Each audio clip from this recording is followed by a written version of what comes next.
in this below 0-degree weather to come and be together to worship our Lord. Well, today we have to say Happy Valentine's Day to everyone. And although this is a day that we remember our loved ones, we have to first of all remember that Valentine's Day began as Saint Valentine's Day, remembering a priest back in the 4th century called Valentine, who was martyred for his faith. So first, we celebrate the love that this priest had, such love that he wouldn't deny his faith, and he was ultimately killed because of his love for Jesus Christ.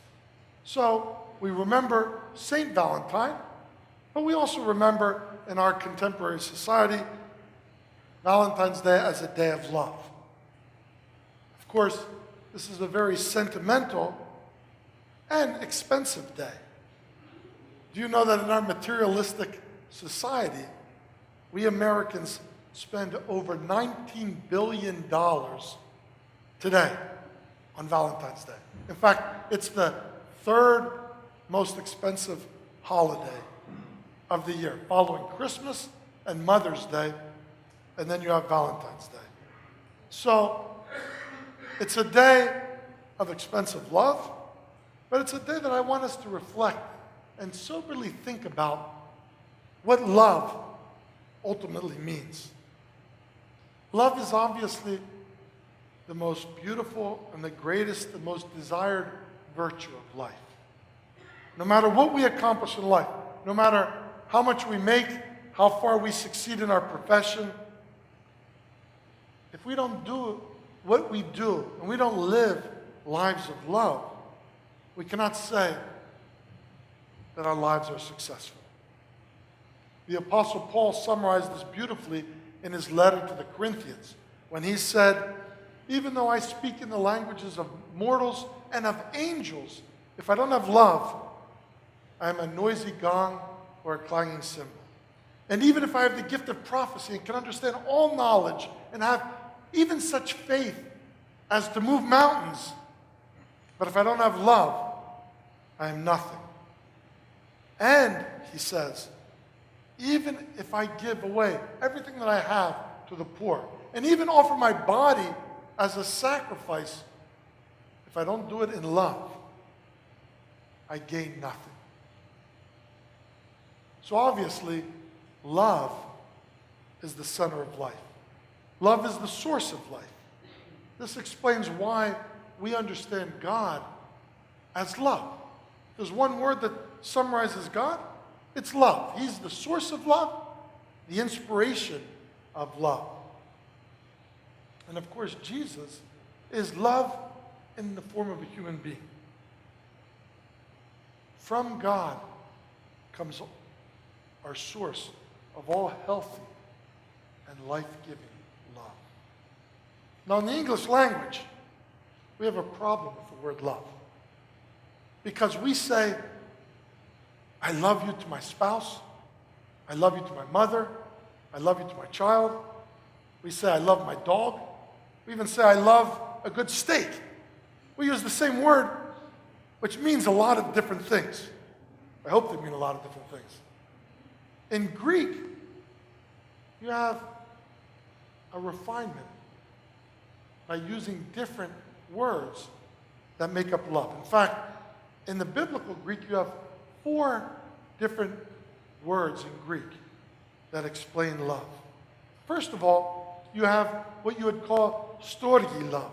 Storge love is familial love, the love that you have for your parents, for your children, for your siblings. It's this affectionate love which is so important in our lives because this is the first love that we usually experience in life.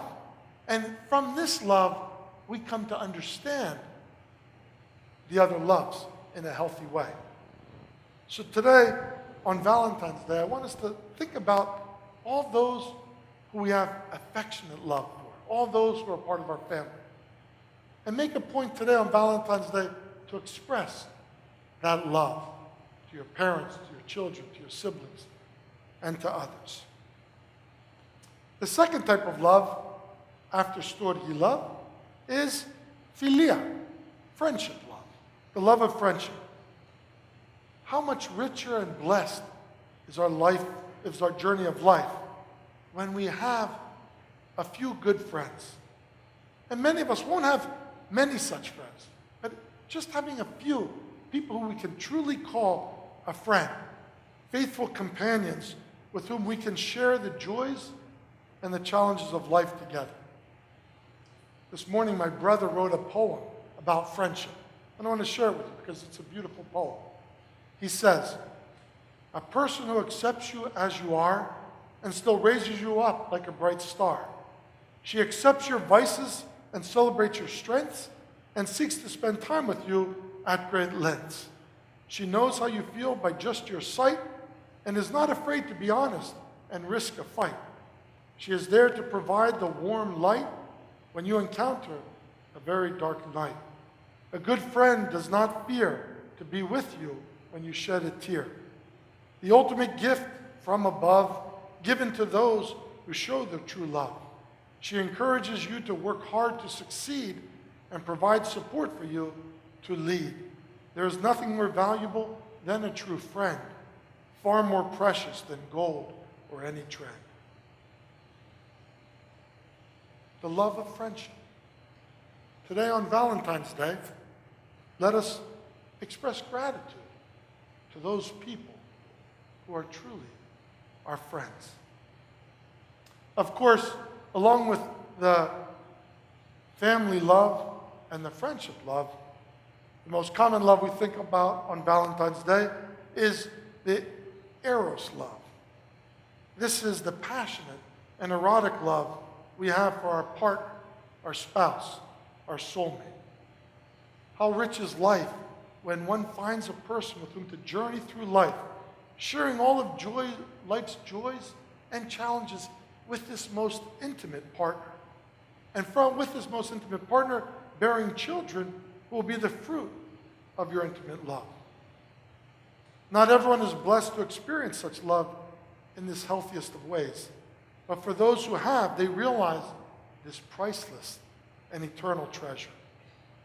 So of course, on Valentine's Day, let us make it a point to show our gratitude for the romantic love that we have in our lives. All these loves make life more beautiful and meaningful, enriching our journey throughout all its years. But the greatest love is not those three loves. The greatest love is something even greater than our love of affection for family, than our love of friendship for friends, and even greater than our love for our most romantic partner, our spouse. This love is known as agape love. This is a love that goes far beyond our emotions, and it's controlled by our will. We may not like somebody, but God calls us to love them, including loving even our enemies. This shows us that God doesn't say you need to change your emotions to love someone who you have great difficulty loving. What he is saying is you need to control your will to treat another with love, with kindness, with goodness, with grace, with mercy, even if you don't like them, even if they're a difficult character. This is the highest form of love. C.S. Lewis explains agape love this way. He says, agape love in the Christian sense does not mean an emotion. It is a state, not a feeling, a state of the will. That state of the will which we have naturally about ourselves and we must learn to have for other people. Do not waste time bothering whether you love your neighbor. Simply act as if you do. As soon as we do this, we find out one of the great secrets of life. When you are behaving as if you love somebody else, you will eventually come to love them. To love with agape love means to love with this conscious effort, regardless of how the other responds. it really doesn't matter how the other responds, because agape calls us to treat them with kindness, with love, with mercy, with grace, with goodness, nonetheless. This is the highest form of love, divine love, with which God calls us to love one another. And this is the divine love which we are called to live with each day. In fact, this is the love which, when we learn to love with agape, it will only increase and enhance all the other loves that we have. The romantic love, the friendship love, and the affectionate love. So today, on Valentine's Day, let us try to express this deep agape for everyone we meet today. Storge love, philia love, eros love, and agape love. Today on Valentine's Day, let us reflect on each of these loves and the people who have touched us with these loves. And let us show our gratitude and thanksgiving for such love in our lives. Amen.